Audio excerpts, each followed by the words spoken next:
দর্শক, চলে আসলাম আপনাদের জন্য নতুন একটা খেলা নিয়ে। আজকের খেলাটা হচ্ছে ডুব প্রতিযোগিতা, কে কতক্ষণ ডুব দিয়ে থাকতে পারে। তো আমাদের তো এখানে 4 জন প্রতিযোগী আছে। প্রথম হচ্ছে ও হচ্ছে ইফরান। পানিটা কিন্তু শীতের মধ্যে জানেনি এই পুকুরের পানি কতটা ঠান্ডা থাকে। প্রথম প্রতিযোগী হচ্ছে ইফরান, দ্বিতীয় হচ্ছে ওই যে জয়, তারপরে আছে রাফি, এরপর আছে সিফরান।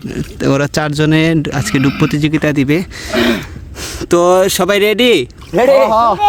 তো আমি 1 2 3 বলার সাথে সাথে সবাই ডুব দিবা, হ্যাঁ?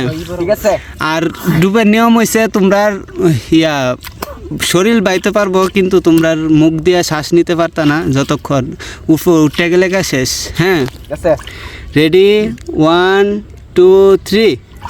সবাই কিন্তু অলরেডি ডুব মারছে। এই যে প্রথমে কিন্তু রাফি আউট হয়ে গেছে। রাফি ডিসকোয়ালিফাই, রাফি শেষ। তুমি সাইড হয়ে যাও, কথা বললো না। দ্বিতীয়ত আমাদের ইফরান আউট, দ্বিতীয় আউট। এবার তৃতীয়ত ইফরান আউট। খুব তাড়াতাড়ি কিন্তু ওদের খেলা শেষ। এবং আমাদের সর্বশেষ প্রতিযোগী জয় হয়ে গেছে, এই যে দেখতে পাচ্ছেন।